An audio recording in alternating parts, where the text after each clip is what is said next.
Eks võib-olla kõige popim sõna on karma. Noh, üldse niimoodi võtame, mis on tulnud nagu idast või veedadest või et seal noh, et nagu hea ja halb karma, A-karma, B-karma,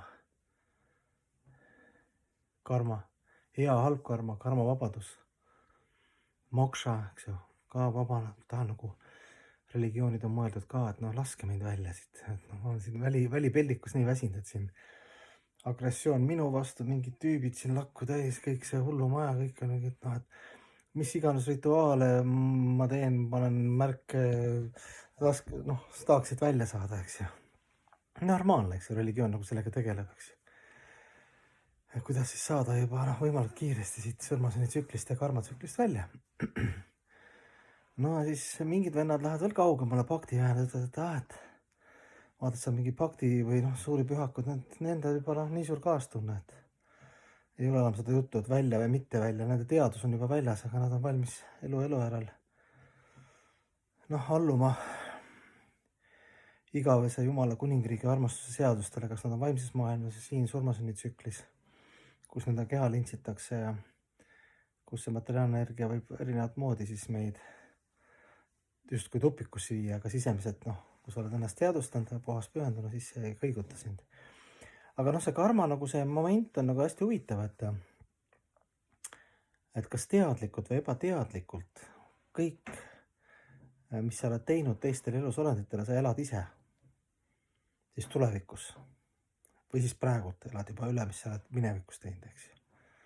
See, mis sa praegult teed, eks ju, kellelegi utsikatsi komber ei tea, ai, eks ju, tulevikus sa elad ise, kõik need asjad ise üle nagu. Et see on huvitav mõelda, et kui sa midagi elad üle nagu sellist hästi ebameeldivat ja rasket, paar mingit laululugusid ka teinud, selle idee saanud nagu, et noh, siis mõtle, et noh, kas või selleski eluski, kui sa oled hästi tähelepanelik, sa saad aru, et ma olen ikka siin peavalu valmistanud siin ikka kellegile, eks ju, et võib-olla kõik ei teagi, aga noh, see vähegi, mis tead, et noh, päris palju. Et see, et kui sa nüüd hetkel on sul valus, et siis ei olegi nagu, seal on siis energia jäävuse seadus, et seal on mingi seos sinu minevikuga. No siis, kui sa lähed transcendentaalse maailma, vaimsete maailmade seaduste ja hingeseaduste järgi, siis kas saab sellest vabaks? Ikka saab, muidugi, selles mõttes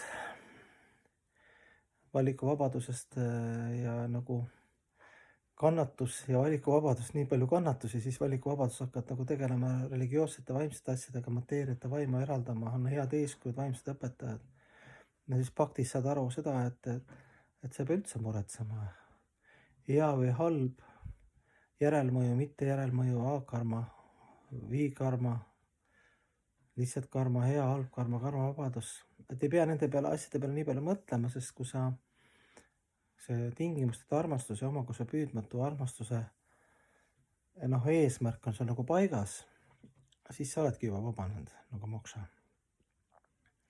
Et sa oled nagu võla maksnud kõigile.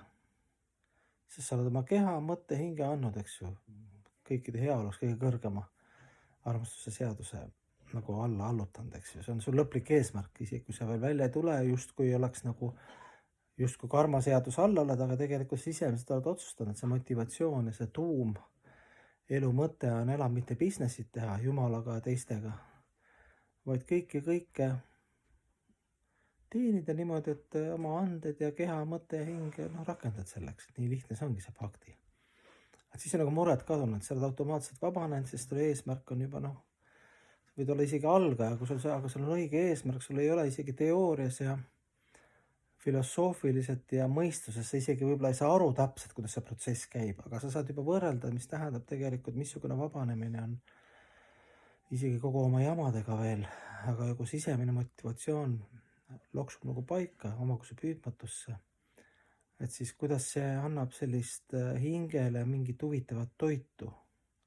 Isegi kui kõik ei aplodeeri kõrvalt, isegi kui sa näed, et noh, sul alateaduses igast tuleb kräppi, iha, viha, kadedust, sa oled ikkagi nagu südames nagu otsustanud ära, et okei, et ma proovin nagu seda nagu lõplikuna.